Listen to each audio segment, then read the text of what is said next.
नमस्कार दोस्तों, आज के इस वीडियो में हम पढ़ेंगे सीआरपीसी का चैप्टर 28।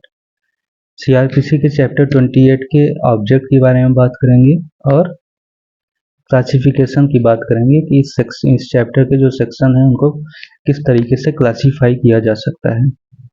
दोस्तों, जो चैप्टर 28 है सीआरपीसी का, वो बात करता है सबमिशन ऑफ सेंटेंसेस की, सबमिशन ऑफ डेथ सेंटेंसेस और कंफर्मेशन।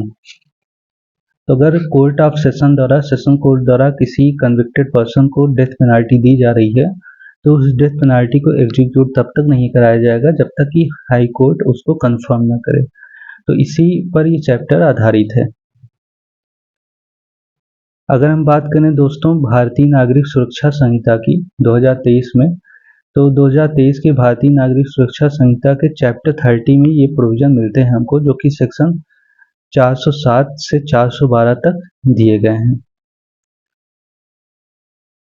आइए दोस्तों, अब हम जानते हैं इस चैप्टर के ऑब्जेक्ट के बारे में।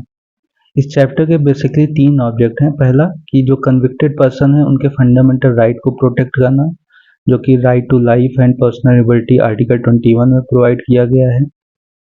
उसके बाद ये प्रोवाइड करता है एडिशनल प्रोटेक्शन, कन्विक्टेड पर्सन को एडिशनल प्रोटेक्शन प्रोवाइड करता है और ह्यूमन एरर के चांस को मिनिमाइज करता है, क्योंकि जो जज होते हैं वो ह्यूमन होते हैं, तो हो सकता है कि उनके द्वारा कुछ गलतियां हो, तो उस चीज़ को मिनिमाइज करने के लिए भी इसको एज एडिशनल प्रोटेक्शन के रूप में इस चैप्टर को रखा गया है।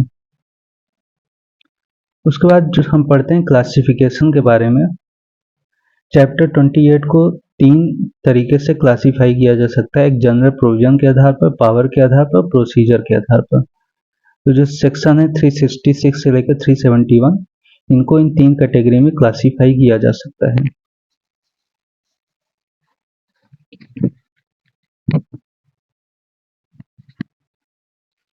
सबसे पहले हम देखते हैं जनरल प्रोविजन। तो जनरल प्रोविजन जो कि सेक्शन 366 में दिया है, वो ये बोलता है कि अगर कोर्ट ऑफ सेशन किसी पर्सन को डेथ पेनाल्टी अवॉर्ड करती है, तो वो डेथ पेनाल्टी तब तक एग्जीक्यूट नहीं किया जाएगा जब तक कि हाई कोर्ट उसको कंफर्म ना करे। उसके बाद अगर हम पावर की बात करें, कोर्ट ऑफ सेशन अगर डेथ पेनाल्टी को कंफर्म करने के लिए हाई कोर्ट के पास भेजती है, सबमिट करती है, तो हाई कोर्ट के पास क्या क्या पावर है। तो हाई कोर्ट फर्दर इंक्वायरी कर सकती है उस सब्जेक्ट पर, एडिशनल एविडेंस भी ले सकती है। साथ ही साथ उसके पास 2 ऑप्शन होता है, या तो उस सेंटेंस को कंफर्म कर सकती है, मतलब डेथ पेनाल्टी को कंफर्म कर दे, या तो उसको खत्म कर दे, उसके जहाँ कोई और पनिशमेंट दे दे। तो ये सारी चीज़ें, इन सारी चीज़ों के बारे में प्रोविजन सेक्शन 367 और 368 में मिलता है देखने को। उसके बाद दोस्तों जो अगला क्लासिफिकेशन है वो प्रोसीजर के बेसिस पे है।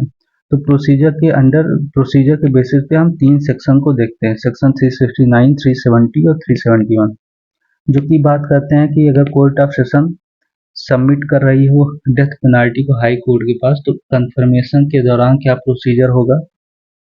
अगर हाई कोर्ट कंफर्म करती है उस पनिशमेंट को या न्यू सेंटेंस देती है, तो उसका प्रोसीजर क्या होगा, वो 369 में दिया हुआ है।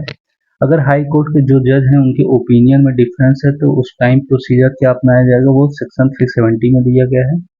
और सबमिशन के दौरान कौन सा प्रोसीजर अपनाया जाएगा, वो सेक्शन 371 में दिया गया है। तो दोस्तों, जब हम इसके नेक्स्ट पार्ट में, इस वीडियो के नेक्स्ट पार्ट में हम पढ़ेंगे वो सारे प्रोविजन जो सेक्शन 366 से 371 तक दिए गए हैं, उनको डिटेल से पढ़ेंगे।